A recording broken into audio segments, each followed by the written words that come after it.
much more. I feel like I got my confidence back. Schedule your free, no-obligation consultation and find out how you can get $250 off instantly. Call 1-800-511-6568 or go to sonobello.com.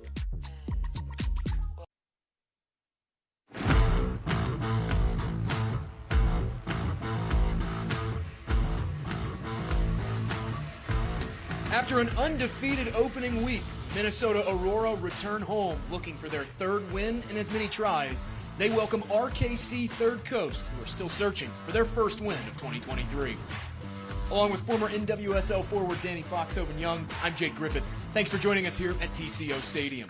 As strong as Minnesota were to start last season, they've been even stronger to start 2023. 9 tallies in their first 2 matches. Danny, this team has a real nose for goal. Yeah, last year Minnesota Aurora proved to be a second-half team, often having to come out of a deficit in the second half. This year, Coach Lukic made sure to address that as they have scored 7 of their 9 goals in the first half. Kat Rapp, Maya Hansen, the players to look for there. Today, we're going to want to see them put together a full 90-minute performance where they're able to score goals in the first and the second half. As for RKC Third Coast, they've only found the net once this season. Danny, what's ailing this attack? RKC has been dealt a really difficult hand in their inaugural season as they have to have their first 5 games away, which makes it really hard for them to find some rhythm. Today they're going to want to tighten up their back line, maybe catch Minnesota Aurora off guard and get a quick counterattack goal. We'll head to break. On the other side, we'll take a look at the starting 11 for both teams here on Fox 9+.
Back on Fox 9 Plus, moments away from the opening kickoff between RKC Third Coast and Minnesota Aurora FC. Let's take a look at how these sides line up. We'll start with the home side, Minnesota. Danny, a 4-1-4-1 this evening for second-year head coach Nicole Lukic. We talked about it last time. What do you like about this formation tonight and the differences in it from last week? Well, in our conversations with Coach Lukic going into the game, this 4-1-4-1 is going to look a little bit different this game, as Rami Rapp is going to have a little bit more flexibility in going forward, but then still having that responsibility to come back and hold that 6. So it is going to look at times more like a 4-2-3-1 rather than a 4-1-4-1. On the flip side for RKC Third Coast, they've used a couple different formations this season. Started in a 4-3-3, shifted more to that 3-5-2. Tonight, Greta Harms will get the start in net, a 5-3-3 goals against average. How can they combat the 4-1-4-1? I think they are going to want to shift away from that 3-5-2 again back into a 4-3-3. It's going to be interesting to see what they do, though, with that. As they are trying to shift away from letting so many attacks happen from their opponents, they don't want to continue to give up 7 goals a game. So I think today they're going to be a little bit more defensive-minded as we see them play a little different today. Our officials this evening, Ryan Farrell, our referee in charge, with Ingrid Ventura Oliveira and Joshua Mahoney, the assistant referees. The fourth official in the substitution area, Riley Swinson. Danny, we talked about it in the open. The goal scoring has been the biggest attention grabber for this Minnesota team, but consecutive clean sheets now for Amanda Pourball and this back line for Minnesota. It's really interesting to see that they have not given up goals. As we said last year, as we're getting into the kickoff here, last year Minnesota Aurora was a second-half team and did give up a lot of goals in the first half, so they definitely have made that shift this year. The whistle sounds, and we are underway from TCO Stadium. Aurora in the home midnight blue navy kits, and RKC Third Coast in the red with the black shorts.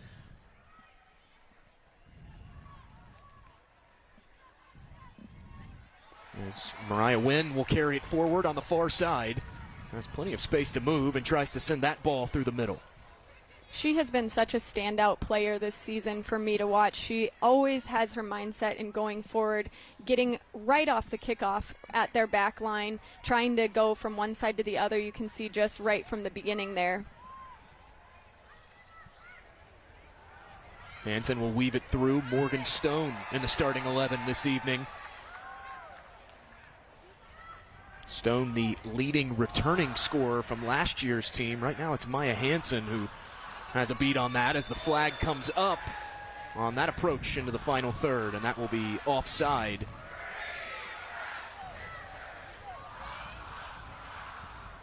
One thing head coach Nicole Lukic talked about for this Minnesota team, she felt like that there was somewhat of a drop-off in the performance from the Rochester match versus their performance against Dutch Lions, saying she felt like her team hasn't consistently held itself to a high technical standard. Here's Del Moral carrying it forward, and dispossessed there by the defender. Yeah, in our discussions with Coach Lukic, it was more that the full 90-minute performance wasn't there quite yet. They're still trying to hone in on putting together both a first and a second half attacking mentality team, attacking mindset team. She did feel like they do start to drop off in the second half. As you can see, as we said in the beginning, that 7 of those 9 goals did come in the first half, and I think she wants to see more of that in the second half as well. Stone flings it across to the far side of the pitch. That's Wynn with it. Wynn will swing past one defender. Plays that ball through to Rapp. Dangerous territory, and there's Maya Hansen, who slots it, an early opening goal for Aurora. Watch the movement here from Kat Rapp, just slicing across their back line. It was a great movement for Mariah Wynn to come across. Cat Rapp going the opposite direction for a nice little through ball to her there. You can see that movement. Hard to see in that replay. And then just a great pass across the front of the goal. No chance for the goalie there. A look at the cultivated CBD charity goal.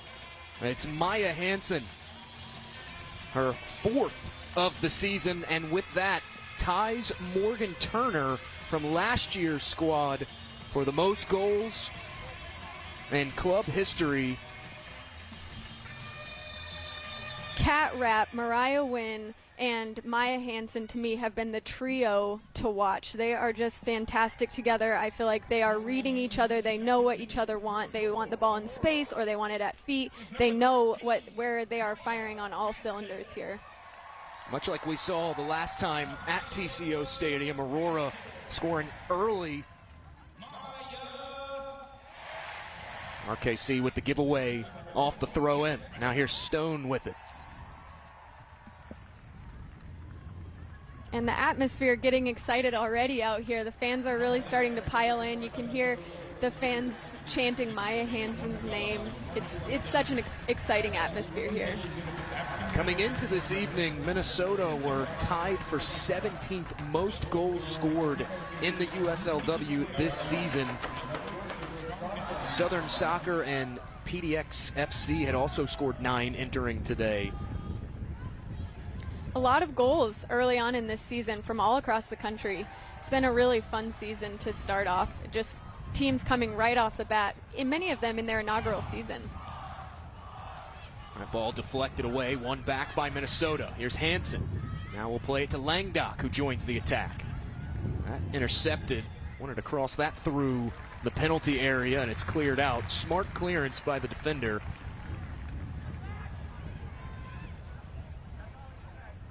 A giveaway by Langdock. Hansen does such a good job of popping off the back line, finding gaps in between their midfield and back line to get the ball at her feet, lay it off to their midfields and midfield and really get an attack going. This is Haley Johnson, the senior from Pleasant Prairie, Wisconsin, struggling to send that ball forward and finally does. A whistle comes in from the official, free kick given off the foul.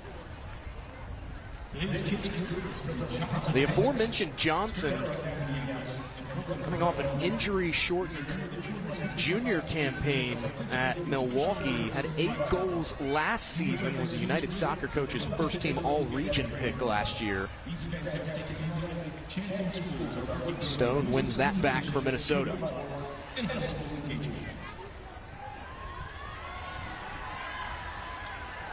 Wynn showing great quickness, carries it inside the box and had it taken away, but won back by Elizabeth Rapp. Advantage played here from the official. Wynn wants to cross and runs out of space. That rolls across the end line. It'll be a goal kick for Greta Harms. Fun to see all 3 Rapp sisters out there on the field at the same time, each of them bringing their own unique skills. Johnson was tied up. Stone able to win it back off the goal kick. Looking for the angle to cross. That deflected. No, does not deflect off the defender. Goal kick awarded. Greta Harms, the sophomore at Bryant and Stratton College, a junior college in Wisconsin, had a .707 save percentage last season.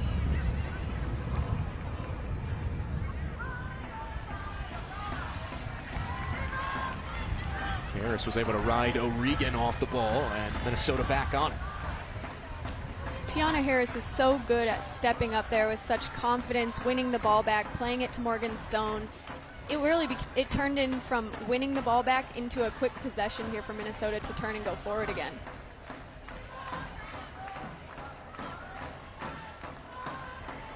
Langdock has it off the recycle. There's Del Moral. Finds Langdock. Can't corral that one in, and it is out off of Mackenzie Langdock. Another goal kick awarded for RKC Third Coast. Mackenzie Langdock is now playing out onto the right side of the field today. Last week we saw her playing on the left side of the field, so you can really see the versatility of her trying to get forward there as well. Good combination play with Del Morel. That was Eagan, a long-distance chance, saw a poor ball off her line, and that goes back to a conversation we had with Nicole Lukic a week ago, talking about how Amanda Pourball, she's going to play high up, that high line, because of how good she is with her feet. Yeah, she is definitely a confident keeper. You want to see that, especially as your back line, that you know you have somebody behind you who's willing to come off the line should you get beaten over the top. Gives you another layer of defense there. It is also encouraging because she allows you to have a little bit of relief when you have the ball. Here's danger territory as Hansen has it inside the 6. It's still live, and clinical finish from Kat Rapp, her third of the season. And again, this goal started actually with the back line, keeping possession, and then moving the ball forward here. Again, just great play, attacking midfielders, Kat Rapp slicing across the ball there, being in the right place at the right time, a clinical finish on the ground, in a corner, no chance for the keeper. There was almost 3 players on the back side of the goal there, unmarked.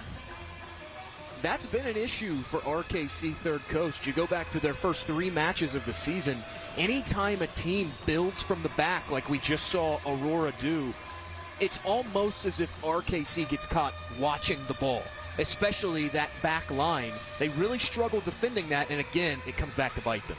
Well, one of the challenges you have when you are playing a really clinical, technical team like Minnesota Aurora is not to get pulled to one side of the field. You really have to be disciplined in your defense to say, we're going to space this out, we're going to make sure we have the backside covered, and we're going to be very aware of that and communicate through it. RKC definitely struggled with that, as you saw 3 players on the backside of the goal unmarked. Hansen comes out of a crowd with it. And we'll play it to Rapp. We've seen goals from Hansen and Kat Rapp already. A 2-0 advantage as we just now get set to cross the 10-minute mark of this contest.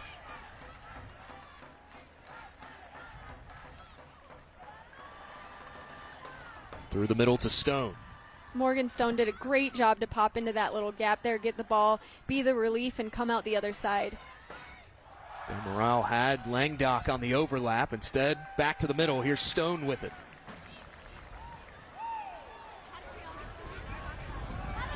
Miscommunication there between Langdock and Stone. Wayward ball finds its way out, and that will be a goal kick for Harms.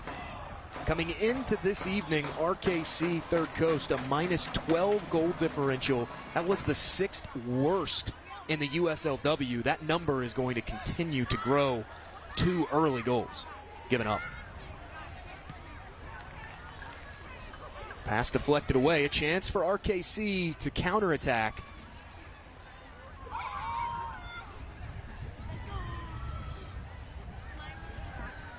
Eagan with it, the Milwaukee Panther. RKC seems to be struggling a little bit to connect passes. It's turning into like a 1v1 kind of situation all over the field rather than combination play like you are seeing from Minnesota Aurora. Throw given on this near side. Klingbeil, the Minneapolis-St State player, will toss it in. Immediately intercepted by Tiana Harris.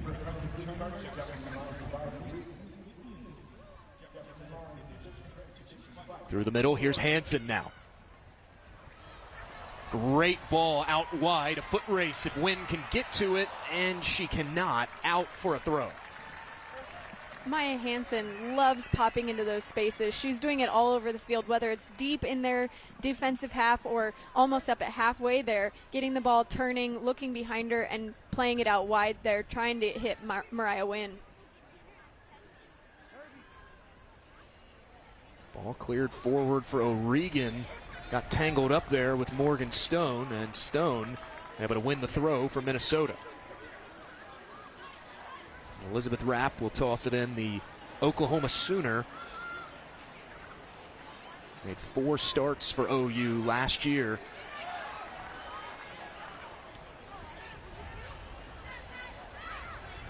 Turnover here in the defensive third for RKC. Del Morel tangled up, the advantage play. A short clearance. A little cleaner on that pass from Del Morel, and that's for sure a goal. This is a great look. Pressure still on from Aurora. Whipped into a dangerous area. That's Hansen. Hansen! The shot goes wide. And RKC Third Coast can breathe a sigh of relief. I love the mindset from Maya Hansen there to try to bring it down. That's almost an impossible goal to score if you're trying to redirect with your head. But by bringing that down with her chest, really impressive, difficult to do, but that speaks to the level of player that she is. Advantage played again. Here's Rapp. As a whistle comes in. Another fantastic run there by Kat Rapp.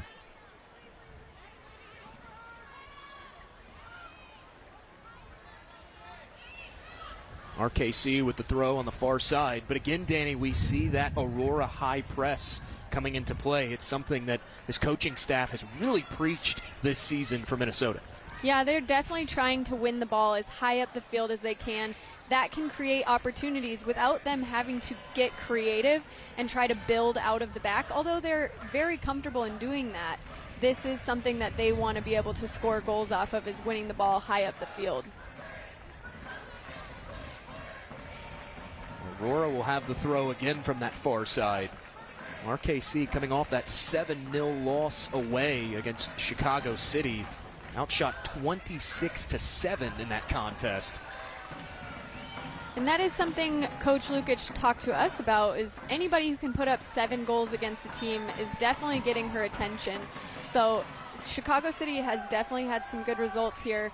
RKC, I think, is still trying to figure out who they are. How are they going to be able to perform at this kind of a level? What do they need to adjust to be able to do that? And they're definitely still trying to figure that out.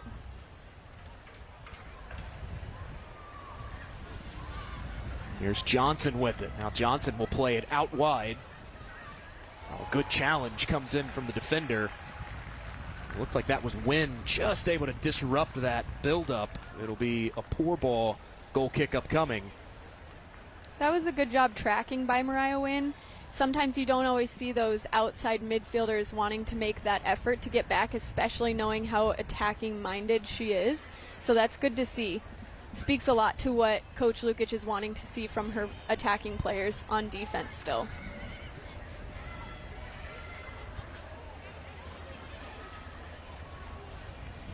That ball guided back to poor ball, who sends it forward. Impressive effort there from Rapp, able to get that down with 3 red shirts, really suffocating her. Yeah, she did a great job to bring that down. Great first touch. That's a really difficult first touch, especially with the spin on the ball that Amanda Pourbaugh had. I will say good choice by Amanda Pourbaugh to get that out of there first time rather than trying to keep possession there. Play back to Langdock on the overlap. Had Hansen just a step behind her, but Hansen wins it back.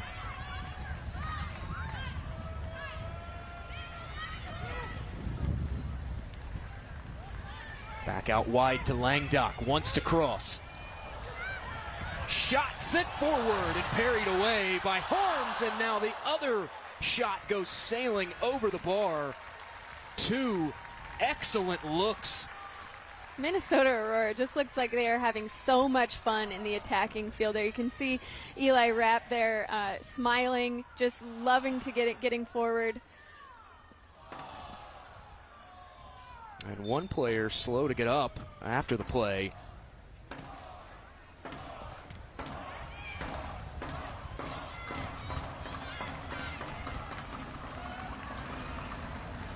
Aurora force another turnover. On the doorstep here is Minnesota.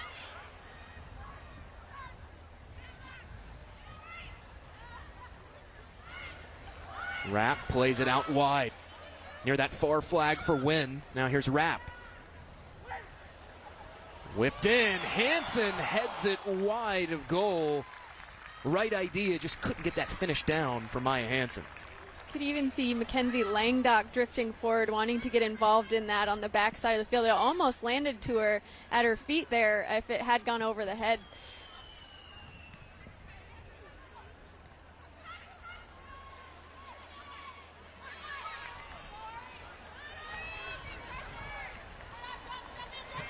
That will roll past the touchline. RKC will have the throw.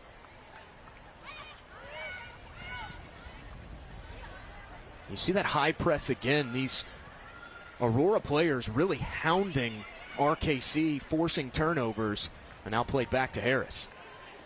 The main role of that high forward defensively is really to force the defense to play one side or the other, and then the rest of the team behind you can adjust and know when the next ball goes, we can all press together. And Maya Hansen just does a fantastic job of saying, okay, we're forcing to the right or forcing to the left, and that allows players like Morgan Stone to adjust right behind her. Langdock moving forward with it. Langdock in and put home. Maya Hansen completes the brace. A 3-goal first half for Aurora. Watch the movement here of Maya Hansen. She almost pulls herself away before slicing into the goal. Kenzie Langdock does a great job. Good little move there. Great footwork. A wonderful ball on the ground across the face of the goal. And Maya Hansen finishing it off clinically in the back of the net. Couldn't write up a better goal. That's 5 on the campaign for Maya Hansen. Make it consecutive matches with a brace now for the South Dakota State Jackrabbit. Sorry to see why Hansen led the Summit League in goals a season ago, as Harris comes up with the interception. Yeah, Maya Hansen is such a fun player to watch. She's so dynamic, wants the ball at her feet.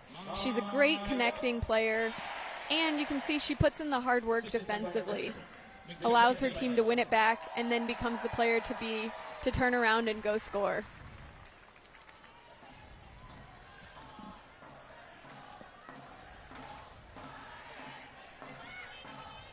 Aurora moving forward with it. Here's Del Moral providing the width. Now back to Langdock. Minnesota really turning the screws early. That is a long distance chance from Morgan Stone. Morgan Stone loves that shot. Anytime she's about that distance out, gets it on her right foot, she's going to want to shoot it. She has a great shot from that range. Collision in the midfield as Stone still down. Langdock with it.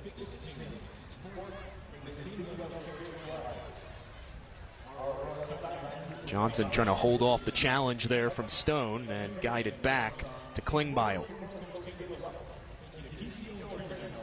You mentioned it a minute ago, Danny. This RKC team really struggling to connect multiple passes. Again, we see just can't put it together completely. It's almost like the pace of Minnesota Aurora, both on offense and defense, is just a little bit faster than what RKC is able to adjust to. It's difficult to know what to do with the ball if you're having to think about it when you have pressure on your back, rather than knowing what to do with it before the ball gets to your feet. And I think that's something that RKC is struggling with. You can see right now that their team has backed up, given 20 yards well into their own defensive half. So they're really sitting back trying to minimize and compact defensively. Hansen was trying to carve an opening there, and the whistle comes in.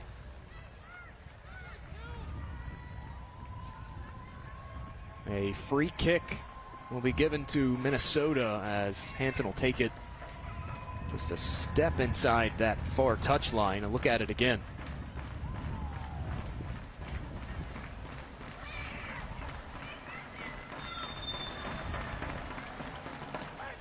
Low line drive cross into the box, cleared away by RKC. It was a short clearance, though. Hansen back on it. Hansen flings that in, and it goes off the side netting. Aurora really having whatever they want right now in those wide spaces. That has been a huge focus for them. We've seen it in the past couple of games where they're trying to get to the end line in those flank areas.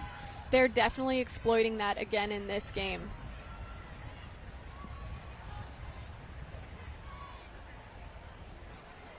Wickers will track that ball down and guide it back to Pourball. With some shuffling in the 11, that's something Nicole Lukic talked about, the performance this year so far of Addie Wickers, saying that she feels like she's definitely up to the challenge to fill that hole tonight. Yeah, Addie Wickers is such an impressive player. She's very versatile, which is why I think Coach Lukic had the confidence in putting her back there. So she is somebody who wants the ball still. She's somebody who the team obviously looks to for leadership, and that's something you want to see in the center back position. There's Del Moral, plays it in. And a collision inside the box between Rami Rapp and it looked like Bree Klingbeil. But going back to Wickers, as we see a replay of the foul, she is a center back by trade. That's the position she plays collegiately. Yeah, and so you know she's comfortable in that position for sure, but at this level, it is a little different, and I know Coach Lukic wanted to see her more with her foot on the ball, put her in an attacking position, be that connection between the back line and the attacking line, but given where they're at today, it seems like Addie Wickers was a good fit for today's role specifically. And with players like Palatine still out and a couple of the other center back roles, Addie made a lot of sense. That was Hannah Zastro trying to move it forward, ran out of space. It's a throw, quickly taken by RKC.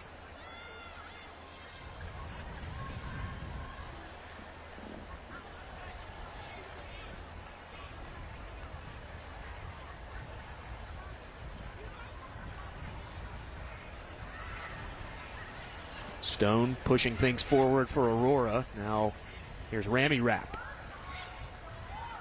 Finds Hansen.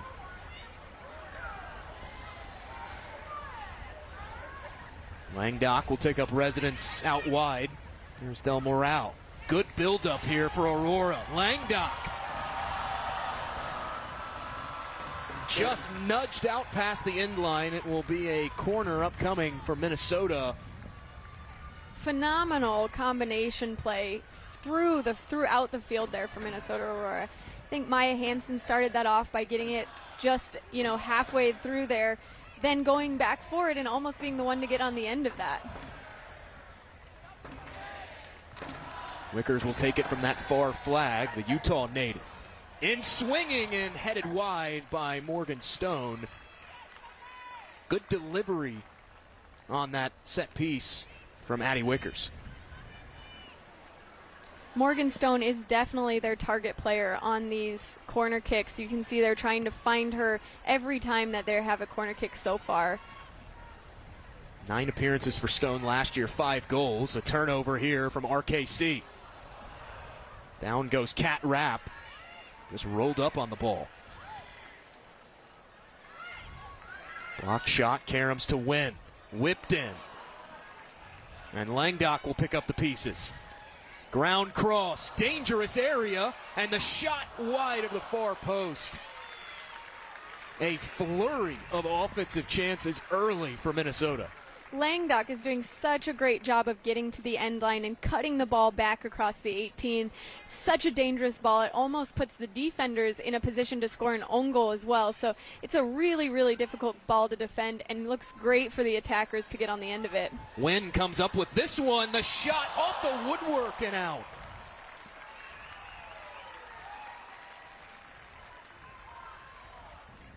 Greta Harms thanking her best friend, the crossbar there. She didn't know about this one, Danny. Great flick on there. Mariah just reading it. Great shot. If she puts that low and in a corner, it's a goal every time. RKC trying to build something here, and Stone impedes the progress of Molly O'Regan.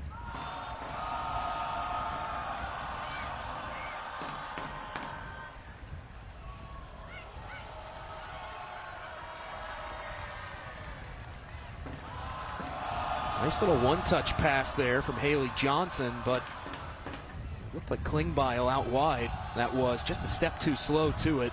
Minnesota back on it.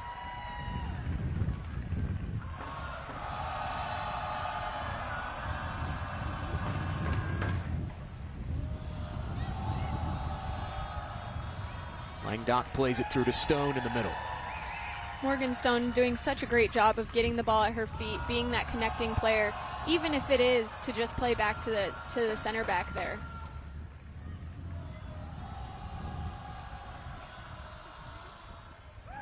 Cat Rapp will give it up. Now forward to Rami Rapp, finds Cat Rapp again.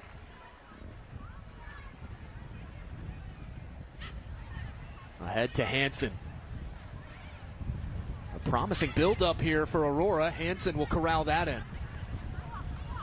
So much composure from this Minnesota Aurora team. There was just no sense of even feeling under pressure there. It was Molly Pekala who cleared that out. A smart decision to just dump it out of play.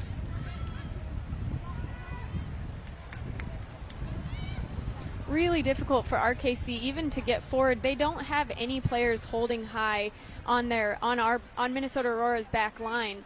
They're really just on their own out there trying to connect a pass and trying to find a way out still.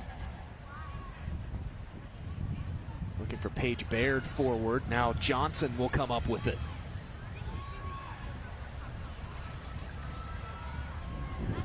Fighting off a challenge there was Baker. RKC still with it. That's an excellent defensive stand there from Mariah Wynn.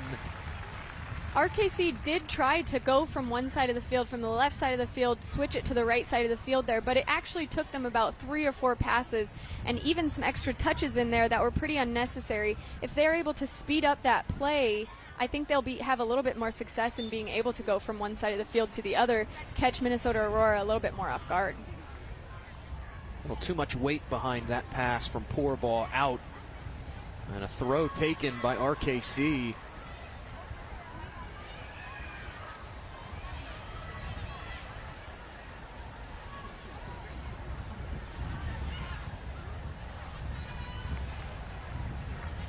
Third Coast will have another throw. Johnson did a solid job of tight roping that near touch line.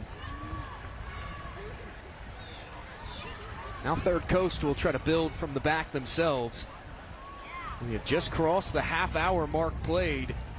A bright start for Minnesota. 3 goals already. A brace from Maya Hansen. Here's Wynn with it for Minnesota. RKC is trying to settle in a little bit more. They are trying to play and connect passes a little bit more here. Here's Hansen.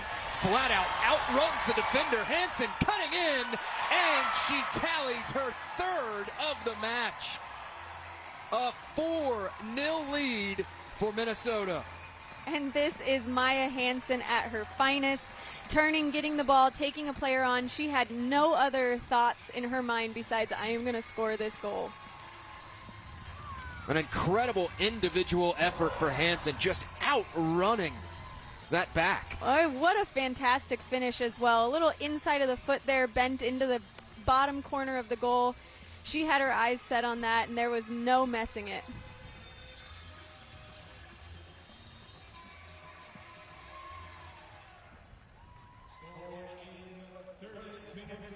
Make it 3 consecutive matches that Minnesota have scored 4 or more goals. We're taking a water break here. The field is extremely hot today. I think it got up to 88 degrees, which means the middle of the pitch is going to be an additional 10 to 15 degrees, really. It is a hot one out there, so these girls need it. I think impressive, I should say, what speaks to how impressive this offensive attack has been for Minnesota. They had 3 matches last year scoring 4 or more goals in the entirety of the season. Already in their first 3 matches, they've scored 4 or more goals. 0 of those such matches came through the first 3 matches of last year. So going back to what we talked about in our open, they've found a way to one-up themselves. As good as they were last year, they look even better this year. Yeah, they're definitely having a lot of fun this year. You can tell. I think that Coach Lukic is wanting them to score as many goals as we can. We've talked about that before. That is something she is going for. She understands that you might give up some goals in that, but if you score more than the other team, you're going to win. And I think that's the mentality that she wants to go for this year. And these women have stepped out and performed exactly to her strategy. Their first half showings have been just fantastic. They've obviously have an attacking mindset straight from the get-go. And you can see it in this game here where they're just having so much fun in the attack. They're all wanting to get involved. I thought Maya Hansen had a fantastic quote following that win over the Dutch Lions last week. She said, starting games as strong as we can is huge. We're catching teams on their heels as much as we can. We've emphasized picking our moment about when to go forward. You're seeing that play out in real time tonight. Absolutely. You also are seeing them picking their moments to defend high up the field and where to force that defensive player so that they can win it and immediately go to goal. And that's been a really fun thing for us to see in comparison, or I should say in contrast to last year. Just a moment ago, saw a shot of John Burke, first-year head coach for RKC Third Coast. If you're Burke, what are you saying in that huddle to make sure your team is staying involved despite the large deficit early? Just to keep trying. I think that you can see them trying to compact the field, trying to minimize the amount of space that Minnesota Aurora has to play in their attacking third. So I think if I were the coach, I'd be saying we need to keep this as compact as possible. We need to wear them down. We need to have players that, maybe one player that's holding high that can be our relief player, but we really want to keep this tight and clean in the back. In the spirit of Ted Lasso coming to an end last night, I think also believe, right? You have to believe you can do it. Absolutely. Shout out to Ted Lasso. Yes, you do. You have to believe, and I think this is something that they're going to have to come into their own. It is their inaugural season, so that's not something that they have a lot of foundation to fall back on yet. Having said that, it is going to be a challenge for them to try to continue to pull themselves out of these large deficits and keep the morale and spirit high. Slow roller forward finds the foot of Del Moral.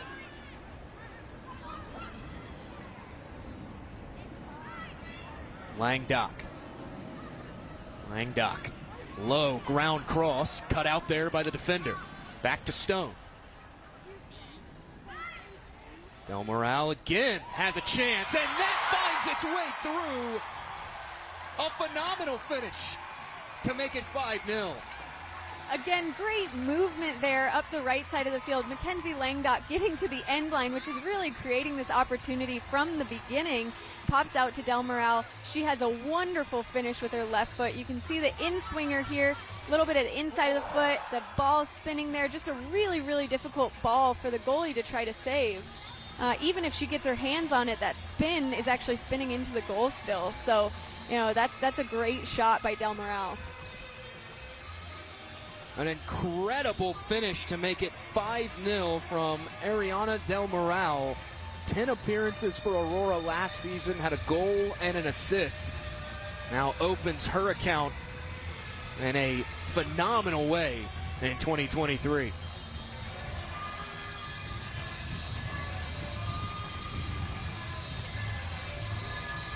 A change has been made for RKC Third Coast.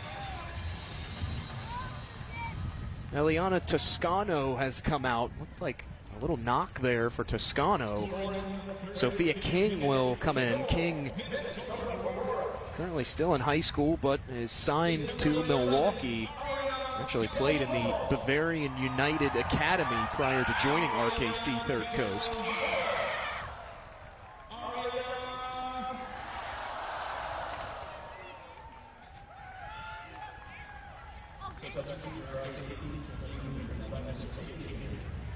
Harris, that pass intercepted through the midfield.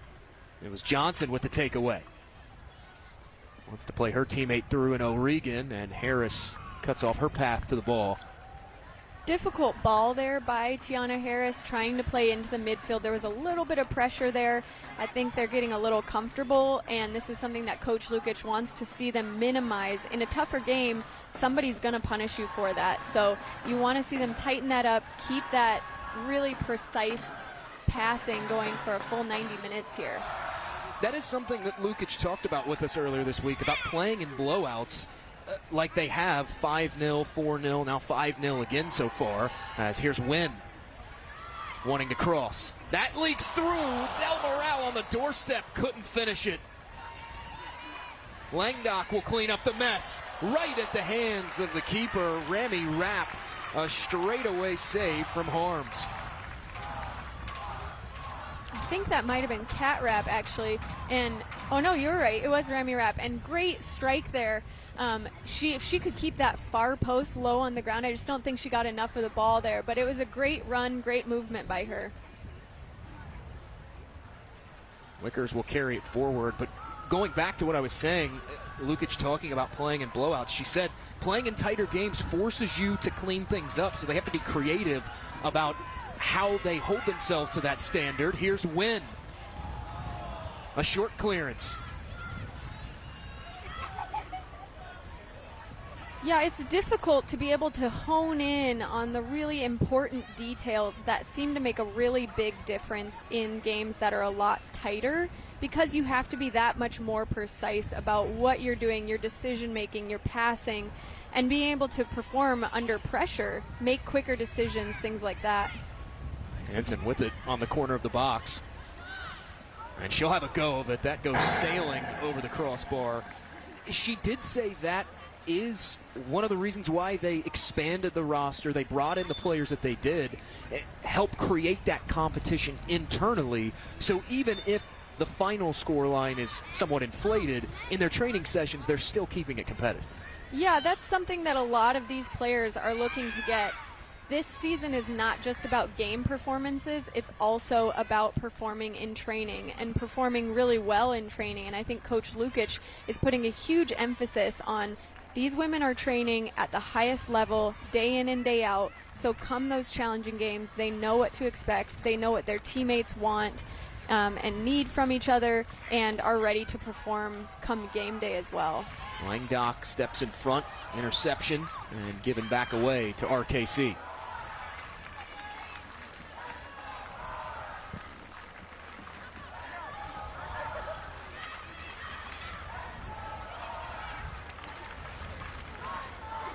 Stone played into space over to Wynn on the far side. Aurora have just been moving in packs in this first half. Wynn tries to fight off a challenge, and they'll say foul against Mariah Wynn. She and Sophia King really going at it, and you see there just the fistful of shirt there from Mariah Wynn. I like the mindset to get around by all means necessary.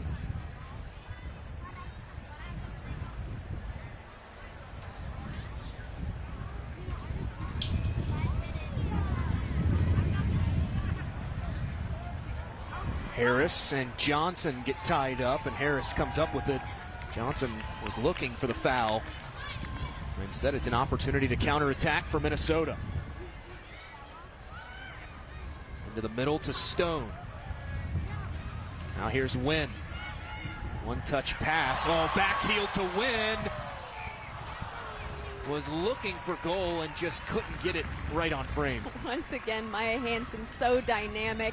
That through run going across the defense there, laying the ball off one touch. Nobody's able to read that. Just a fantastic job by her. Wickers was there to pick up the pieces for Aurora. Now Langdock forward to Del Moral.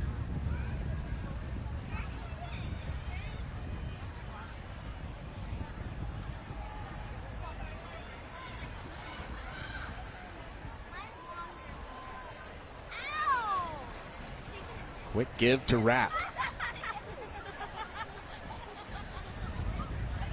Rapp with space to move through the middle. Ahead to Del Moral.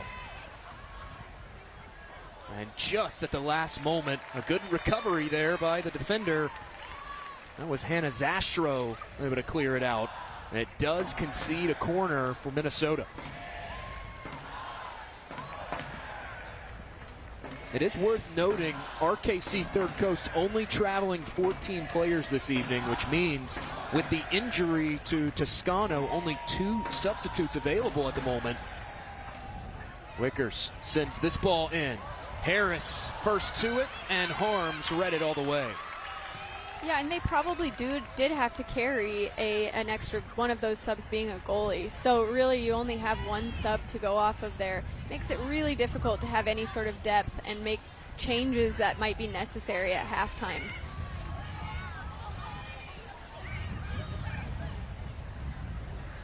Rapp will work it around over to Stone.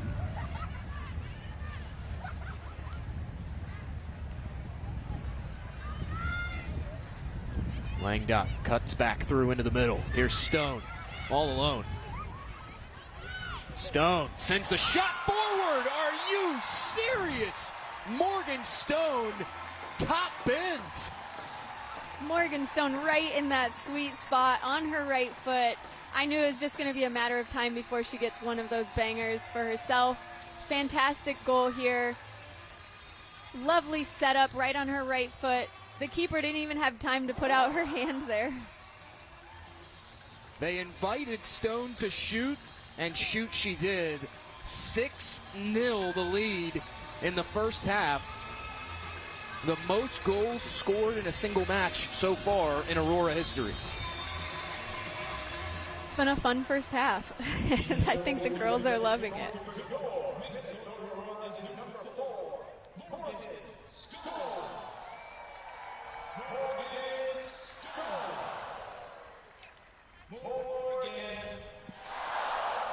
What was really fun for me to see, it's hard to watch with the camera zoomed in, but you can see the players on Minnesota Aurora are getting so creative with where they're playing on the field. Tiana Harris was almost pulled out of position there.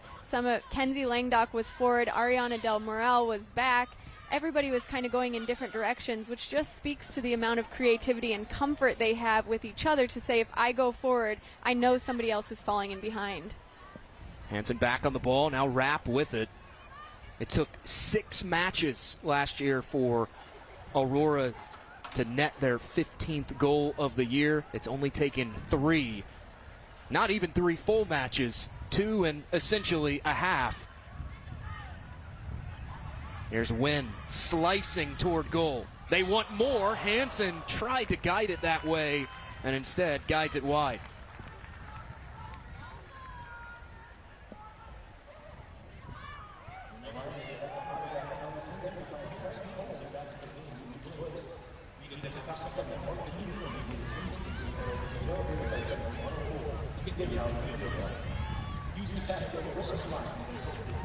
Hansen turned away there. It will be a corner upcoming here and stoppage time for Minnesota.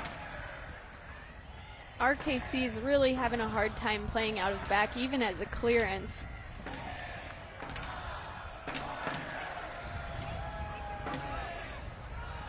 Aurora short the corner. Rapp can't hang on to it, and it's deflected out by Third Coast. Another corner upcoming.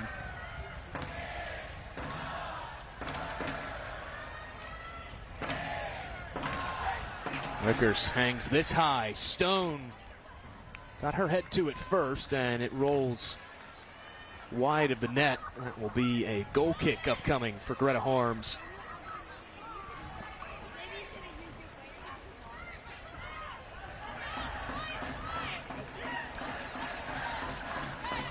If I were RKC at this point, I'd be wanting to wear down the clock, get to halftime as quick as possible, try to get the ball up the field, take some pressure off, get our legs underneath us again, and then, come into halftime knowing we can get ourselves organized again. In each of their first 3 matches of the year, as that ball intercepted by Third Coast, RKC have changed keepers at the half in each of the first 3. Judith Dobrinska did travel with RKC. It'll be interesting to see if they make that change in net. Meanwhile, The halftime whistle has sounded from Ryan Farrell. 6-0, the advantage for Aurora at the break. Already 3 goals from Maya Hansen, doubling her season total in 45 minutes. We will head to break here on Fox 9 Plus. The halftime report upcoming.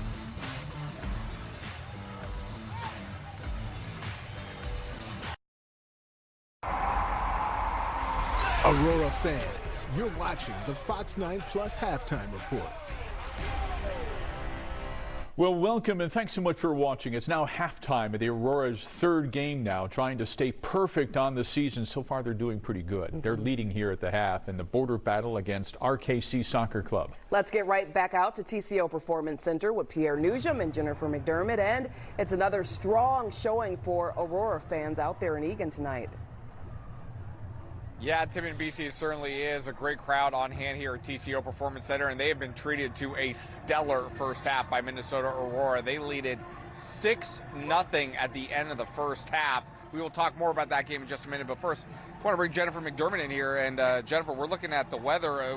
There's some ominous clouds behind us here in Eagan. You have an update for us. So right now we do have some storms that are surrounding the metro, mainly over towards the west of the metro, but at this viewpoint, this is to the east of the metro. And these thunderstorms are very weak. They're not severe at the moment, but they are producing a little bit of lightning. So it's something we're going to be watching, especially as we head into the second half of this game for rain delays, perhaps lightning delays even. So we do have that little chance of maybe a stray weak thunderstorm finding itself over TCO. But otherwise, it turned out to be a really pleasant evening. It was really hot and humid earlier, but with the clouds moving in, the winds picking up, it's a little more bearable to be outside.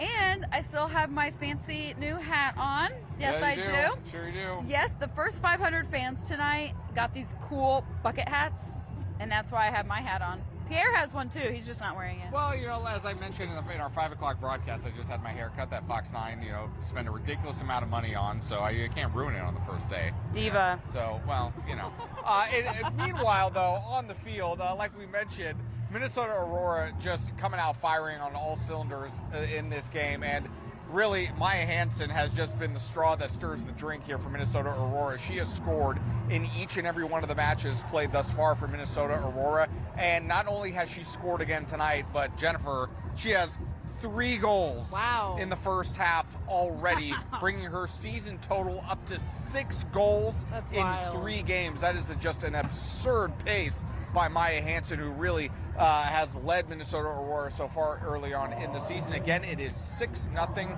at the half. We will have an update on this game tonight at 9 o'clock on Fox 9. Looking pretty good right now for Minnesota Aurora. Looking pretty good for Jennifer's bucket hat as well. I mean, maybe you'll snag another one before the time's done. And if I heard correctly earlier, or right before we came out to the halftime, in the first 3 games, they've only played 3 games this season so far, and in total they've scored 15 points. So this team isn't just winning, they're entertaining. Absolutely. They are fascinating to watch. They're really strong, really fast, fantastic athletes out here. And yeah, it's a really nice night to get out here. Oh, and I should mention that in the first 3 games, I don't think they've had any goals on them. They have not been scored on so far in 2.5 games so far. Games, yeah, at this point, sorry. 15 goals. But 15 goals, when you think about it, 15 goals in 5 halves of play is just a torrid pace for Minnesota Aurora. And we still have another 45 minutes left to play. Second half action coming your way on the other side of the break here on Fox 9 Plus. For right now, for Jennifer McDermott, I'm Pierre Nugent. Again, 6-0 Aurora lead at the half. Tim, BC. We'll send it back to you in the studio. Oh, sounds like so much fun out there. If you're a fan of soccer, especially a fan of the Aurora, this has been a great game so far. We've got more ahead on your Aurora halftime report, including an introduction to another new member of the team. Don Mitchell chats with midfielder Sophie French when we return. Schmill's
Aurora fans, you're watching the Fox 9 Plus halftime report.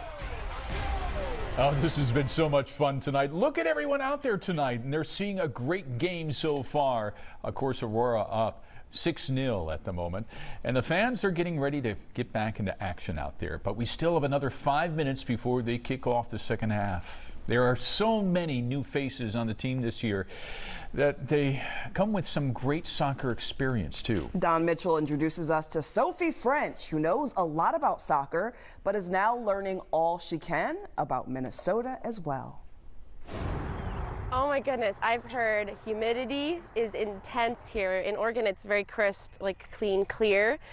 And here it's really humid, and then I've also heard horror stories about the mosquitoes that are like that big. Sophie French is ready for anything a Minnesota summer has to offer. I've got my bug spray. That was part of my little care package my twin sister gave me before I left. She was like, here's some bug spray, take that with you. And nothing, not even mosquitoes, will keep Sophie from diving full force into the Minnesota Aurora community. And the thing that really stuck out to me about Minnesota was just the community-oriented build, the community-oriented team, coaches, facility, everything. So I think that sense of community was super important to me. But then I also really, really liked the empowering women, the involving pieces in the community to empower women into different roles and different spots. That really stuck out to me, and that really like just clicked with me. And I also just liked that Minnesota was creating a space for women soccer players to grow and for the women's game to grow as well. Sophie's twin sister Lily has great advice for bug spray, but also soccer. Family plays a huge role in who Sophie is today. I have an older brother, 2 years older, and so obviously whatever he did, I wanted to do, but I also had a twin sister, and so it was me and her always like trying to compete with each other. And at first we were super nervous to like go out for the soccer team, but then once I saw her doing it, I was like, oh, I got to do that too. So it's always been me and her like trying to one up each other, being competitive, but no, she's the best. She's like been my lifelong training partner. Always competitive, but always fun. And same positions, different positions? Different positions. Okay, different positions. So we would play on the opposite sides when we were on the same team, and then we'd like run up, cross it, she would score, or the other way around.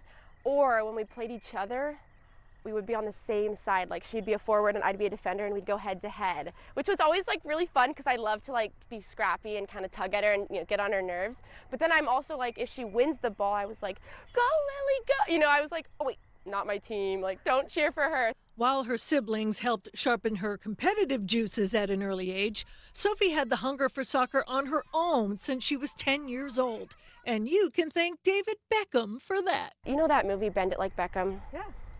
That might have been the little inspo, the little click where I was like, this is a goal that is attainable, and this is something I can, even from a young age, it's something I can do, something I would like to do. I want to be like that. I want to go play college sports. I want to dedicate my day to recovery, nutrition, being ready in everything I do to prepare for that practice the next day. And that she did. Starting at the University of Idaho, she transferred to Cal State Fullerton and then again to the University of Portland. After college, Sophie played for the Portland Thorns FC of the NWSL. Now she's here in Minnesota and happy to tell young players to always keep chasing their dreams no matter where they take you. Just because college soccer is over doesn't mean, and maybe I didn't have looks right away, doesn't mean my journey's over. Everyone's journey is different, and that's kind of what I've been learning from meeting all the new girls here, is that everyone's journey is different. Everyone has their own path, and as long as you're doing what you love, like, why would you stop? As you can imagine, there's no stopping Sophie. Next up, aiming to win a championship with Minnesota Aurora and reward those amazing fans in the process. You can't find that anywhere else, like especially with this level of soccer, competitive, it's fun, and we have a great following. I don't know, to me that's like you're checking all the boxes, right? I don't know, it's amazing what they've done here and created. Yeah, and it's amazing what this team has done out there tonight. Sophie, all the other gals, they've just been a machine out there. 6-0 so far. They are on fire. I know. So much fun. Thanks for watching this Fox 9 Plus halftime report. Let's get you back out to Eagan for the second half.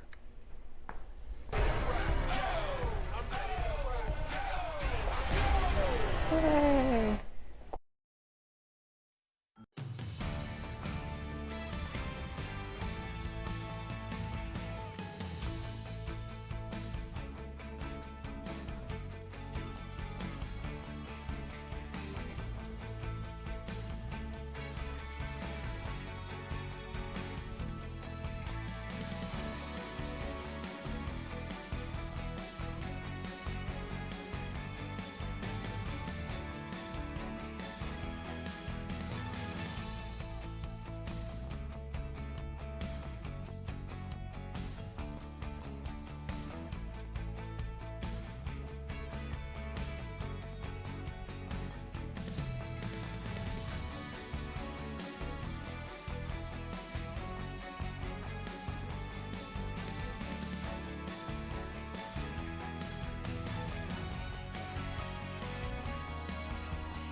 TCO Stadium. A 6-0 lead through 45 minutes of play for Aurora over RKC Third Coast.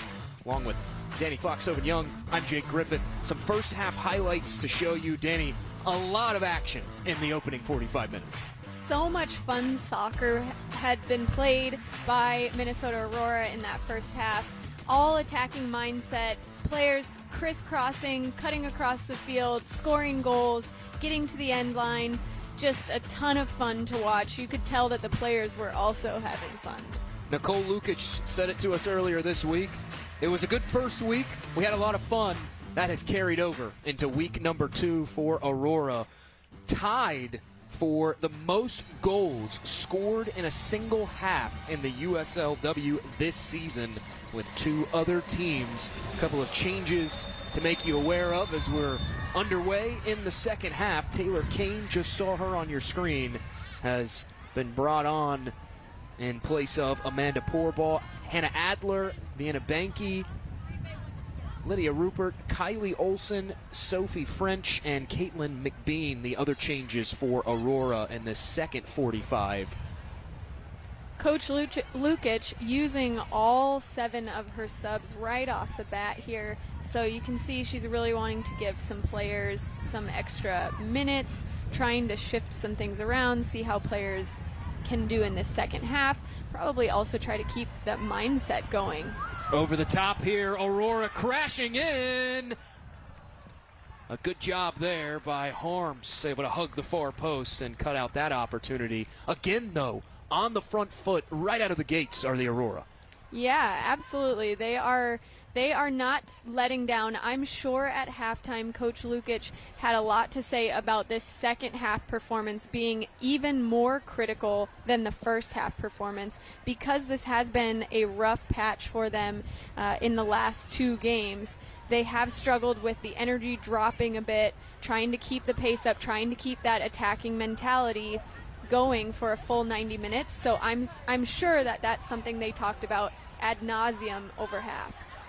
Out wide, here's Kylie Olson giving chase and running out of room across the end line. It was a nice job, though, by Adler to help set that up, slipped that ball forward. Nicole Lukic keyed in on Hannah Adler in our midweek conversation, saying that they're looking for her to be a second half leader in games like this coming off the bench. Yeah, she specifically held Hannah out of the starting lineup because she needed somebody who was that leader voice, that person that was going to connect all the both defense and attacking right to left side of the field. She wanted somebody to come in, keep that energy level up, and be that player that everybody can lean on in those moments. And that was Adler, ridden to the ground there by Sophia King. Hannah Adler, such an impressive resume. 68 career points in 81 collegiate matches.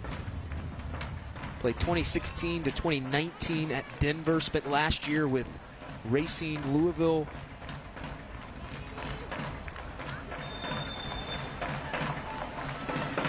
Adler just wide of that near post. Banks off the side netting. I like to see that she went for that herself, maybe trying to keep to catch Harms off guard there, slip it into the near post.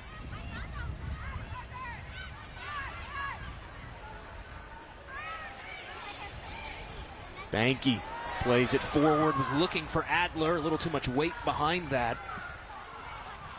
Interestingly enough, Aurora are the team to make the goalkeeper change, not RKC Third Coast, sort of bucking that trend that they've had through the first 3 matches. Dobrinska, as we mentioned just before the half, did travel with this team, but Harms staying in for the moment. Now here are the Aurora, cutting in again and cleared away by the defender.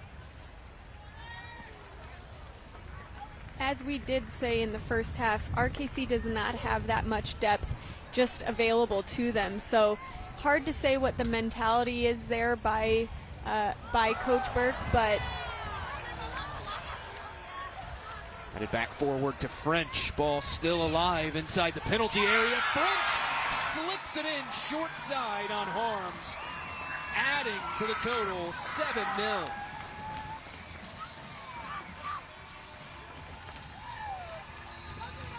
Lovely finish there. Off the throw-in, she kept it low, near post. Really difficult ball for Harms to get down to. A ball on the ground is almost the hardest for a goalie to save because they have to go down so far. Anything at hand height is fairly easy. You can see what a great first touch there by Sophie. A touch, step, strike, slipped it into the near post. Great strike there. The lights just flipped on at the stadium here as well. You might have heard the fans get excited there for a second just before the goal. French picks up her first tally of 2023.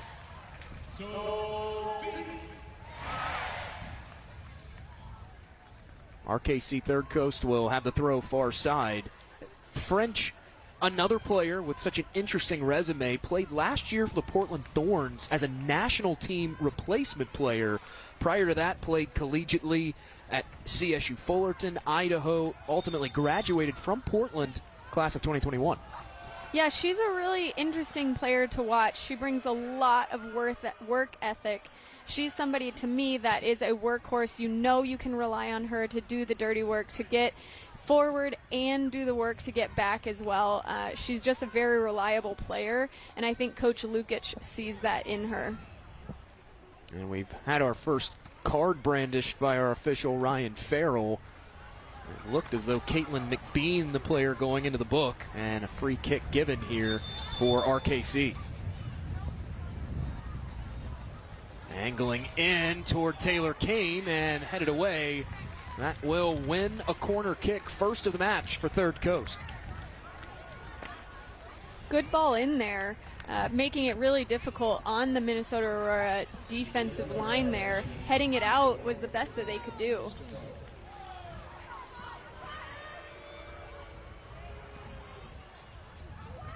Out-swinging ball off the corner. And it trickles through over to the far side. That is where Eagan takes up residence and has it taken away. Strong challenge there from Harris.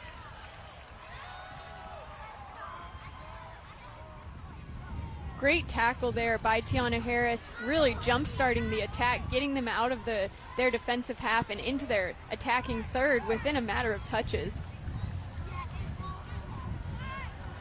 Elizabeth Rapp gave it up to Stone. Now back forward to Adler. Out wide to Rupert. Rupert wants to cross. Had a player on the doorstep. That was a heads-up clearance there from the defender. Hannah Zastro, a heads-up play.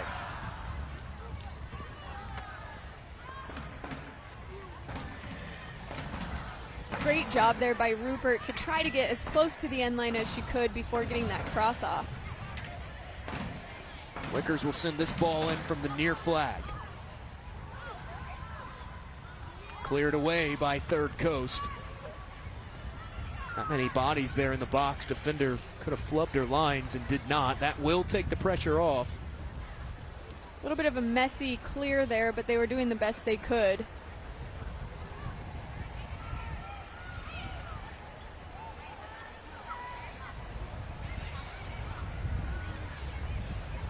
Played back to Stone. Stone swings it forward to Rupert on this near side. Rupert wants to play Banky through. Again cleared away. This time it was Alexis Baker stepping up and guiding that out. That's the big difference with Rupert there and Mariah Wynn out on the left side. Mariah Wynn wants to get to the end line as much and often as she can. Rupert holding out a little bit higher there. Another corner upcoming from this near flag. In swinging from Wickers and punched home by Tiana Harris. Another center back goal here for Minnesota Aurora on the heels of Kennedy Faulkner's goal last game. What a great ball in there, just over the head of Harms. Tiana Harris in the right place at the right time, getting a foot on it. Simple finish. Harms tried her hardest, had that palm outstretched, and a well-placed delivery on the service. It's difficult for a keeper to read that ball because, especially at night games like this with the lights, the ball can tend to get lost in the lights there. So really good ball on Minnesota Aurora's part makes it really difficult for Harms. Only 9 minutes elapsed in the second half. Aurora have already added 2 goals to their total.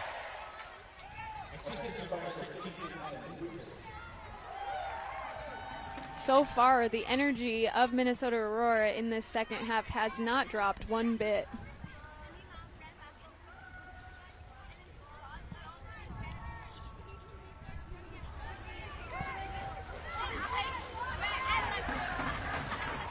Adler runs the defender off the ball. Rupert will win it back. Now here's Adler. McBean, and scooped up by Greta Harms. McBean tried her best, just couldn't get enough on that. She did a great job of popping in between the defensive and a midfield line there, getting the ball at her feet. Wonderful turn in between 3 players there. I think she could have taken a few more touches before getting that shot off. Adler off the woodwork and in. Hannah Adler. And there's that leader coming back through, leading this team, getting a goal for herself. Ball on her right foot. Lovely strike from outside. You'll see here, wanting the ball there, turning, just touch, step, strike up in the upper 90. Lovely, lovely finish. Only 2 other teams have scored 9 or more goals in a match this season. One of those being United PDX, a 10-1 victory earlier this year against PDX FC. Patuxent FC, a 9-0 victory over Christos FC. And now Aurora, 9-0 over RKC Third Coast. And we still have a number of minutes to play here.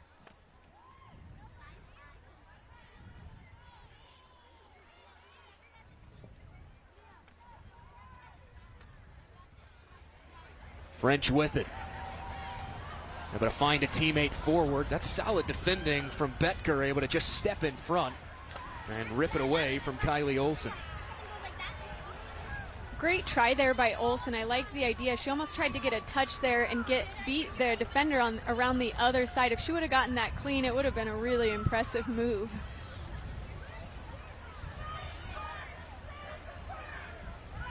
Third Coast with the throw far side. French will guide it out.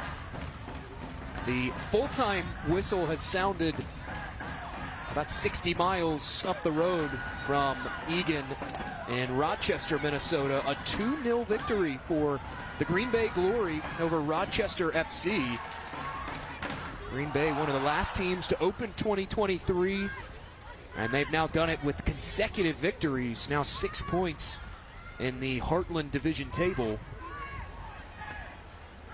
Yeah, everybody's kind of wondering what we're going to see from Green Bay this year, and because they have had such a late start, it has been interesting to see how they've come out, and exciting to see because they have had a good start. So it's going to be a fun game when Minnesota does get to play Green Bay again. Green Bay Glory, RKC Third Coast's upcoming opponent in their next match. Meanwhile, just sailing wide.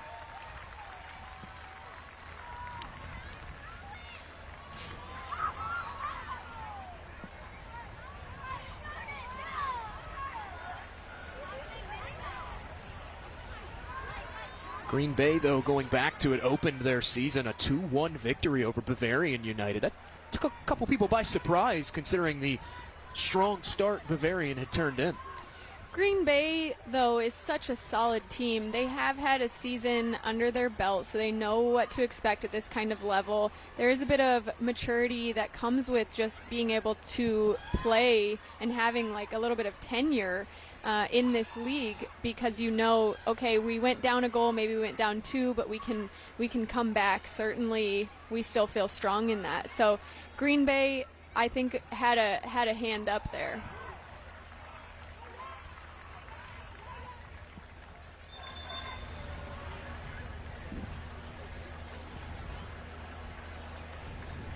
We will have a change made for RKC Third Coast. It is Judith Dobrinska, the UW Whitewater keeper, Well, sub on in favor of Greta Harms. Dobrinska, a .333 goals against average this season. Has played 135 minutes. Harms had a really difficult challenge in front of her there. Even if she had a lights-out game, Minnesota Aurora just has had so many opportunities to go forward and get shots on goal that it's, there's only so much you can do as a goalie. Rupert outrunning the defender. Now plenty of space to move in the middle. Leaves it off for McBean. McBean tangled up, and it's poked past the end line. That will be a goal kick awarded. McBean the last to touch it. Great run there by McBean to clear out the space. A little rolling run. She kind of is like a button hook out of the way for Rupert to keep going forward. McBean then getting the ball back again. Rapp wins it back. Here's Rupert. Had it poked away. Now Sophia King on it.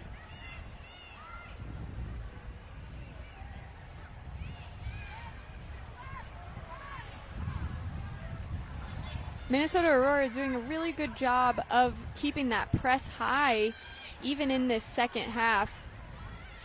Nudged forward by King. Now this is a promising build-up and taken down by Harris. I think that maybe was a foul there. Difficult. Good choice by Tiana Harris to make that tackle early on outside of the box. I think maybe it was a foul, but the referee thought differently. And now a Third Coast player will go into the book. That is Sophia King after she was tangled up with Hannah Adler.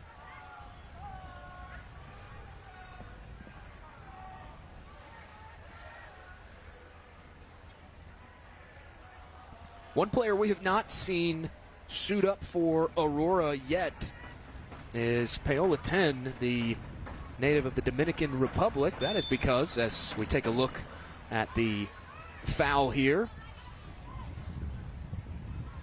Just taking her legs out from under her there. Definitely a foul. And I say, seems like pretty straightforward officiating as Aurora looking for the angle to cross. But as we were saying, Paola 10, one reason we have not seen her suit up yet for Aurora is that she is competing with the Dominican Republic U20 team at the CONCACAF U20 qualifiers, one of 18 USLW players to do so. That's correct. It is exciting to see these players perform at that level. Adler's cross was deflected away. Now French with it. French tries the shot, and it goes wide. The Dominican Republic, though, and the United States both tied with 5 each for the most USLW players on their U20 qualifying squads. Yeah, it's been really impressive to see the level of players coming out from their international teams to play in the USLW League.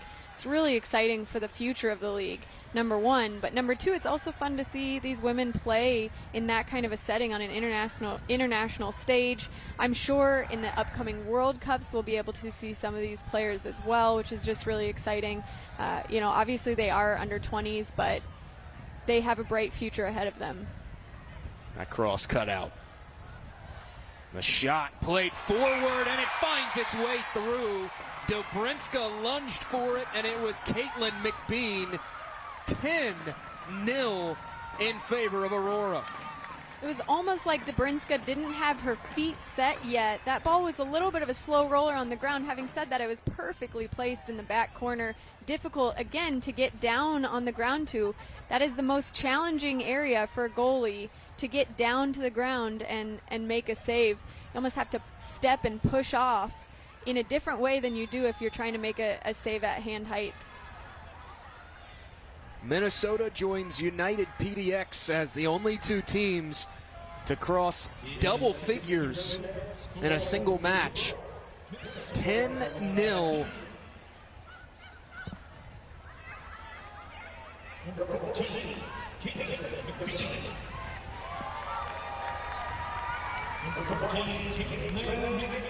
Wicker's able to run that down, and that does win the throw for Minnesota. Great job by RKC to keep the pressure up there. That's a great choice to play it out for a throw-in deep in their half. It's inviting pressure on them rather than going out for a throw-in. So great job defending there.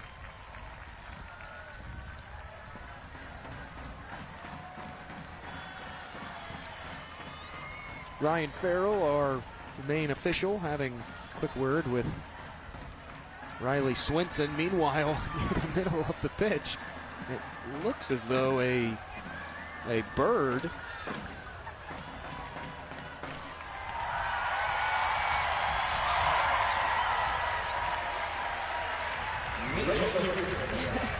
Poor bird found its way out onto the pitch.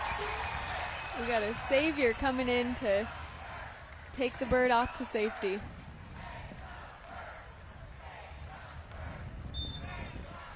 Fans chanting "Save the bird," and it looks like the Aurora game day staff have done that. That ball sailing in as Taylor Kane lunging for it, but out for a goal kick. Taylor Kane really had to know where her post was there to let the ball run, so she did a great job of reading it. Kind of risky there. You almost want to be super confident before you let that ball go over your head at all. Aurora back on it now. French has it far side. We'll play it through to McBean.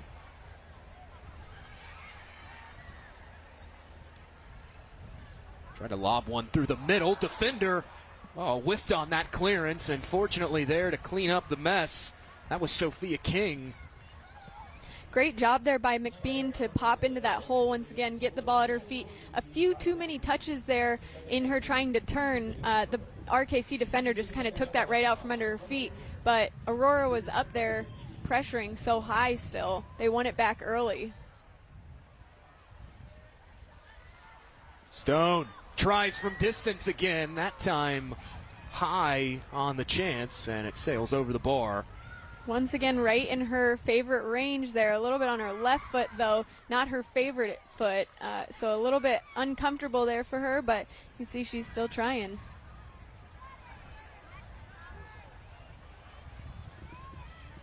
Rapp able to poke that ball away from Johnson. Now tight ropes the near touchline. Here's Stone.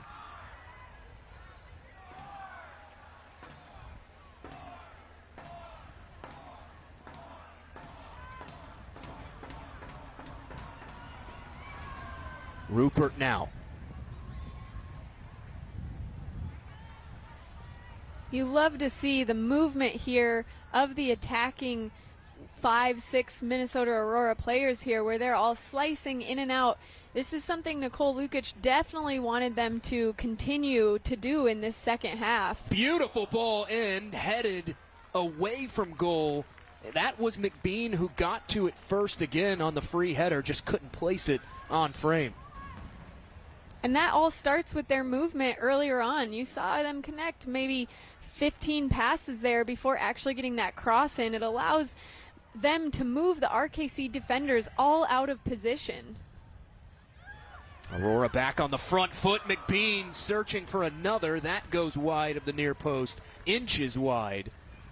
Trying to put it low to that back far post. Great strike there. It was a great try.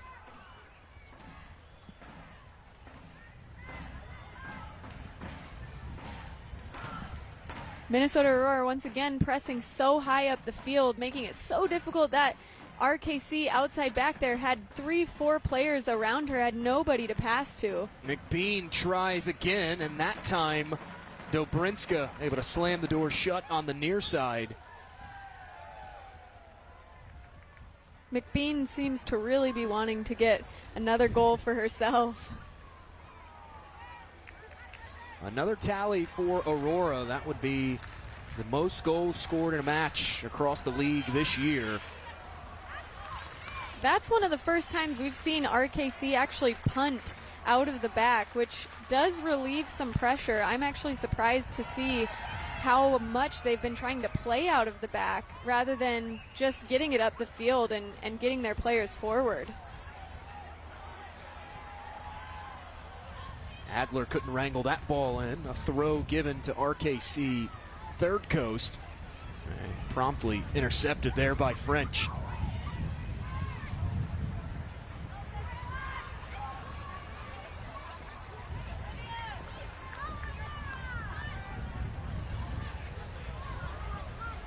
Stone takes a step in, now plays it forward to Adler.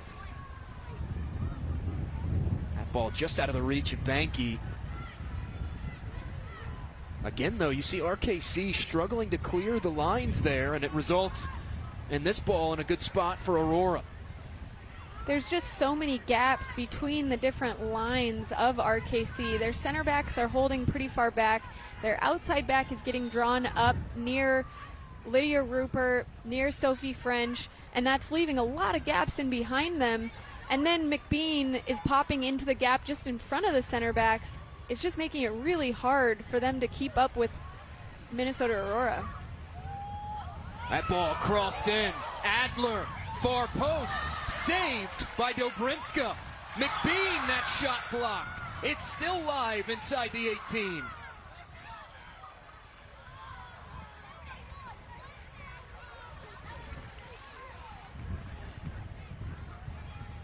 Played in the middle to Banky. Now here's Wickers. Wickers will try a shot, and that goes sailing high. Really exciting play there by so many Minnesota Aurora players. Even though they had multiple shots on goal there, the composure by Sophie French to bring the ball down, turn around, pass it back. Addie Wickers stepped up to take a shot there, but I think they had a lot more composure than that shot resulted in. McGinn hounded from behind and now hounded into a turnover. It's Elizabeth Rapp stepping in front.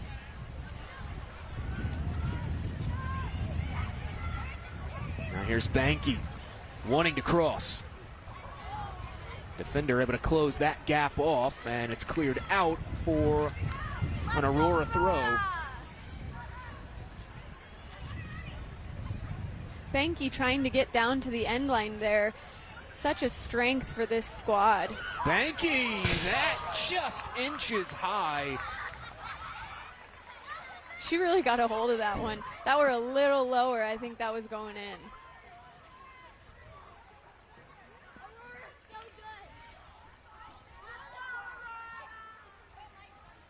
Right to the feet of Elizabeth Rapp. That's ill place for a turnover in your own defensive third. Now Stone plays it forward to Adler. Rupert. Now Banky back out to Olsen. Olsen! They are going for it. RKC essentially inviting Minnesota to shoot from anywhere on the pitch, and the Aurora are happy to oblige. Yeah, Aurora is playing through their lines so well. RKC is trying to compact that really right on top of the box, so it's allowing Aurora to lay the ball back and get these outside shots in pretty easily. Third Coast losing ground again. This time it's Eagan with it. I'm really surprised by RKC's willingness and dedication to playing out of the back when I think it is inviting a lot of pressure. If I were RKC, I would want to relieve some of that with some more long balls than they are, but that must be a strategy by Coach Burke that, quite frankly, I'm not sure I agree with. Handful of players clattering into each other there. Banky got the worst of it, and that wins the free kick for Aurora. A chance now to look at the Larkin-Hoffman rules of the game. Danny, what did the defender do wrong in that situation? It was just a little slow on the act there. Kind of tried to get her body in between. I think it was actually probably the two players coming together, cutting off Minnesota Aurora there. Hanging in, and Dobrinska just gets a hand on that. It was marked for goal. I think RKC is just a step behind a lot of these Minnesota Aurora players, trying to do whatever they can to slow the ball down. Quick corner taken near side as Rapp will curl it in. Back post. Harris is there, still free. Adler off the board. Little juggling sequence there before getting that final header. Adler just unmarked inside the box, a free header. as a coach, that has to be frustrating to see a defensive lapse like that. Well, it's really hard defensively, especially that was almost the third, fourth ball. It's hard enough on the first and second ball to keep track your man. The players just moving so much. So by the third, fourth ball there, it's oftentimes that players are getting caught ball watching, maybe getting dragged to the ball, trying to do what they can, and that leaves a lot of players open, sort of on the opposite side of the goal or the field.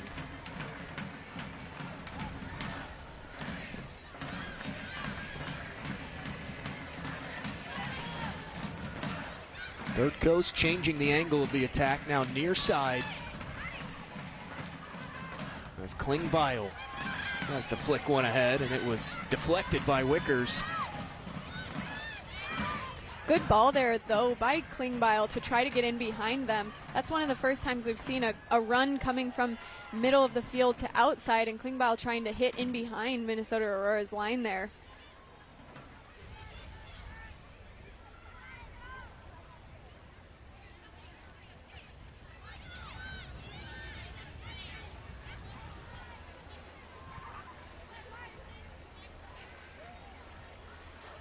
Harris over to Olsen. Now Stone with it. The Third Coast nickname for this RKC team, actually a fan-chosen nickname. They solicited fans' opinion when the area was awarded a franchise. Now here's Adler out wide to French. French trying to curl back in. French will have a go of it, and that shot blocked away. A little ambitious there by Sophie French. That first touch kind of killed her momentum going forward. She had to recover after that. And then the shot there was a little off balance. I think she could have connected another pass, maybe even taken a few more touches there. French back on it now, heading for the corners, now wanting to cross. And that will be a goal kick awarded to Dobrinska and Third Coast. But as I was saying, the Third Coast nickname fan solicited. The RKC, for those that don't know what that means, it's an acronym that stands for Racine Kenosha County, representing an area, as we head to a hydration break, an area that is somewhat rich in soccer history. Jesse Marsh, former Leeds manager, hails from the area. Yeah, they certainly like to tout that. I mean, he's a very impressive coach, so, I think that they're really excited about that. And there is a lot of attention around RKC, the club as a whole. Obviously, they also have a men's side, so it's fun. It's fun to be able to see what they're trying to grow out there in eastern Wisconsin, and that's why, obviously, the Third Coast came around. As we look at the Larkin-Hoffman rules of the game, a hydration break in effect. Just making sure you do right by the players when it's elevated temperatures, especially down there on a surface like this. It's about 10 degrees hotter than what the actual temperature feels like. So always good to make sure players are properly hydrated. Absolutely. These women, you could tell, are still having a ton of fun out there, but it is definitely hot, and they are putting on a lot of miles. So you want to, especially this early on in the season, you definitely want to make sure you're taking care of their bodies.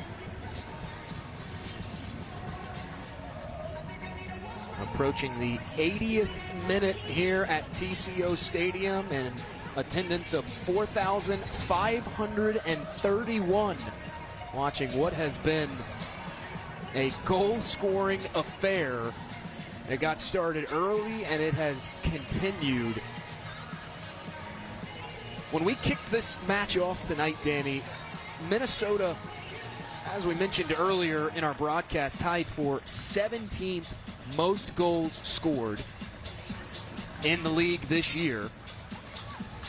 At the moment, if this match were to go final, they would find themselves alone for third most scored in the league this year. One off the tally of Long Island, who entering tonight has scored 20 goals, 8 coming from Leah Howard, the league's leader in goals. Yeah, there's been a lot of fun teams coming out and scoring a ton of goals early on. A lot of new inaugural teams to the league, just having a ton of fun, wanting to get forward, I think really wanting to make a name for themselves. So it's been really exciting to see that. I think Minnesota Aurora at this point is honing in on what makes them great and will what make them a lasting team throughout the season. If this scoreline does stand, it would be the largest margin of victory for any team across the USLW this season. Everyone right now still looking up at San Francisco Glenn's 25 goals scored. Well, this is certainly going to get a lot of attention. So a 10-0 game at minimum here is definitely going to tilt the eyes of some coaches and players out there who are wondering what is going on here in this Midwest division.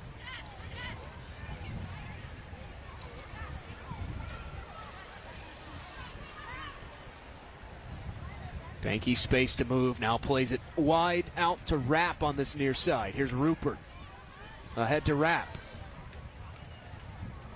Just so much free time for these players on Minnesota Aurora. Banky, that shot blocked. Have the time at their feet to turn, take a couple touches, make the decision if they want to take somebody on, get forward, or make a pass. And even then, after the pass happens, the player receiving the ball has time and space to get at RKC's defensive line. Another corner upcoming for Maddie Wickers and Minnesota Aurora. That ball hangs in. Dobrinska first to it. Snatched that out of the air. Rough landing there for Dobrinska. She almost came down. It looked like she almost hit the back of her head there, but great job to come up nice and strong. Strong hands there.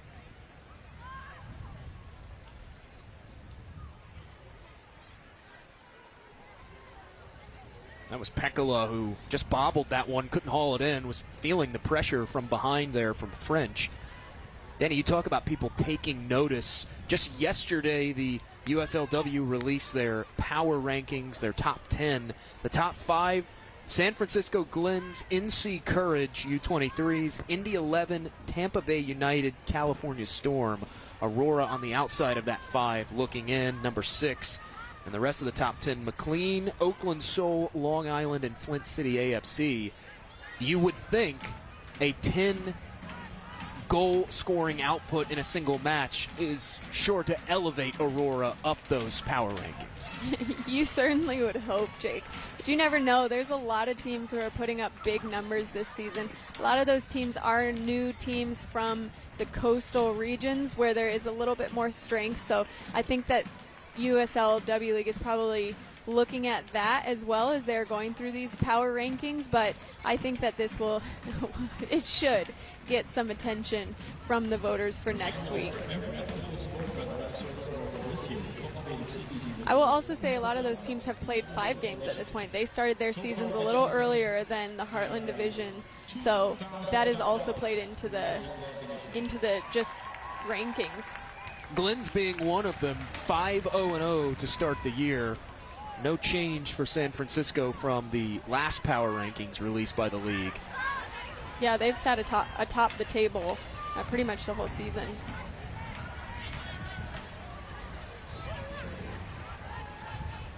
Adler connecting with French there, and French just whiffs on that pass. A giveaway in the midfield. Sophie French wanting to take a few too many touches there rather than being decisive with her play and getting the ball off her foot.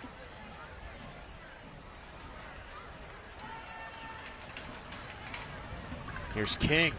Good build-up here for RKC Third Coast. Haven't seen much of that this evening. They do turn it over, however, and Aurora looking to counterattack. Long ball forward. McBean will run that down.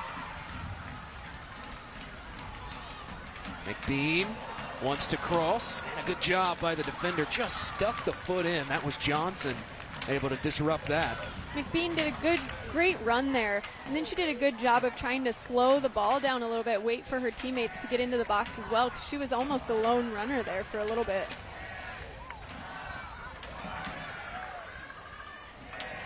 Corner won by Minnesota. They'll take it from the near side. Just guided away. It looked like a Third Coast player was the one who got to that first.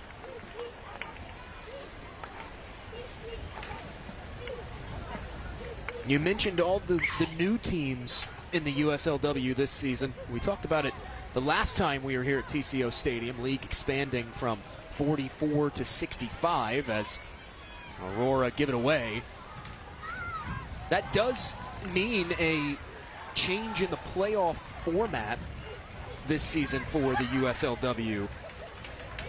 16 teams will be featured for the first time ever. They're going to use regional pods for the early rounds, which begin July 6th and 9th of this year. McBean able to shake free. McBean sails that over the bar. Once again, McBean looking to get that goal for herself. She did have somebody running on the inside there. Maybe could have slotted them in, but I appreciate the fact that she's still trying to get to goal. This is the moment we're in the 83rd, 84th minute here where that level of energy has started to drop off, which I think is something that Coach Lukic wanted to steer them away from by making all 7 changes at once. I think this is the moment where late in a game, in a tighter match, these moments are really, really important, and you don't want to see the energy drop right now. Aurora will have another corner, this one coming from that far flag. Tonight's attendance is 4,531. All of us with the thank you for coming out. Adler will take it, the 3-time All-Summit League selection at Denver. This hanging in on that near post. Rapp first to it, we'll play it to Rupert. Looked like that might have gone off the boots there of King, and it does. Aurora have the throw.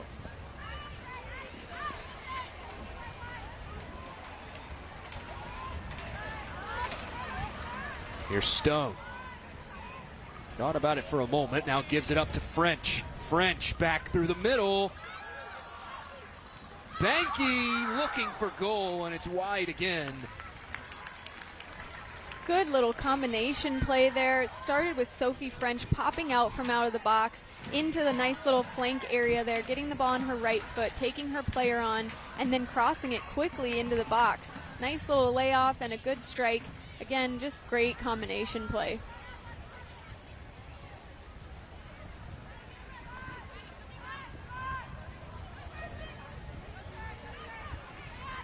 Closing in on 3 minutes until the full-time whistle here in Eagan, Minnesota. Entering this evening, RKC Third Coast were one of 15 winless teams in the league. Only 3 others started 0-4-0. And it appears as though RKC heading toward an 0-4-0 start to their club's existence. They certainly were not dealt the easiest entrance into this league by far. 5 games on the road is tough for anybody.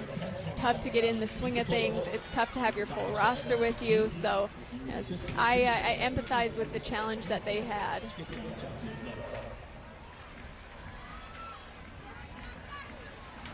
Good build up here again for Aurora. That shot sent forward again. Caitlin McBean. A lot of shots going over the top here. That really means is, like, McBean, when she's taking that shot, is leaning back there a little bit rather than trying to get over the ball. I would say that's more on tired legs, poor decision making rather than trying to be patient, get over the ball, or find an extra pass and get a little closer before taking that shot. Adler had it. Now McBean's shot banked away. And that will concede the corner.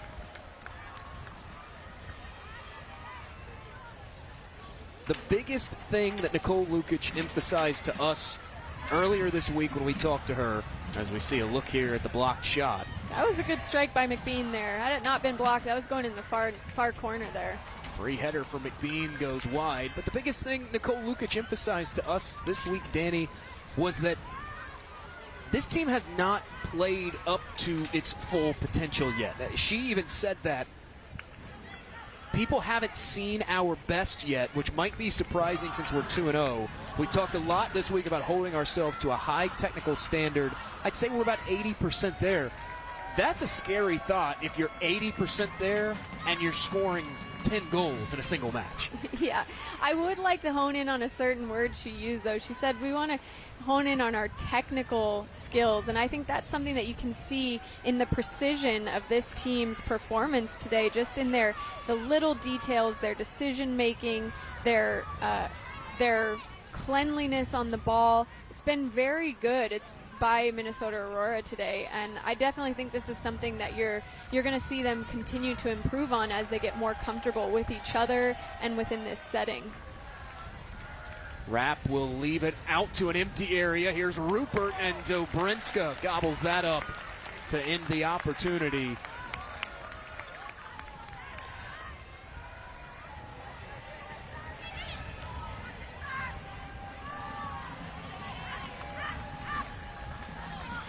I will say in the attacking third, the last probably 5 minutes, Minnesota Aurora has not been as dynamic as they had been the previous 80 minutes. So I definitely think these are the moments where Coach Lukic is going to go back to the drawing board this week and say, these are the times, the last minutes of every game, in the tight games, that could make all the difference in the world. An 89th goal when legs are tired is just as important as a first-minute goal. There's Rapp carrying it forward. A good-looking chance. Was seeking that far top corner, but it sails wide. 2 minutes of stoppage time here at TCO Stadium separate us from the full-time whistle. Aurora, one of 5 teams this year in the league yet to allow a goal. 6 clean sheets all of last year for Nicole Lukic's Minnesota Aurora. They're halfway to that tally when the full-time whistle sounds. Yeah, she has to be happy with that, right? Starting the season off like this. Last year they got a little bit of a slower start, especially in the first half. They were having to come back oftentimes out of a deficit. So I think she's going to be really happy with her defensive performance this year specifically. Although they have not really been challenged defensively, I will say, yet. So I think that's something that she's probably proud of, but have they been tested yet? Maybe not. Aurora will hit the road for their next match. They'll head to Rochester, who they just saw a mere handful of days ago. Loons a -8 goal differential on the season after losing 2-0 this evening to Green Bay.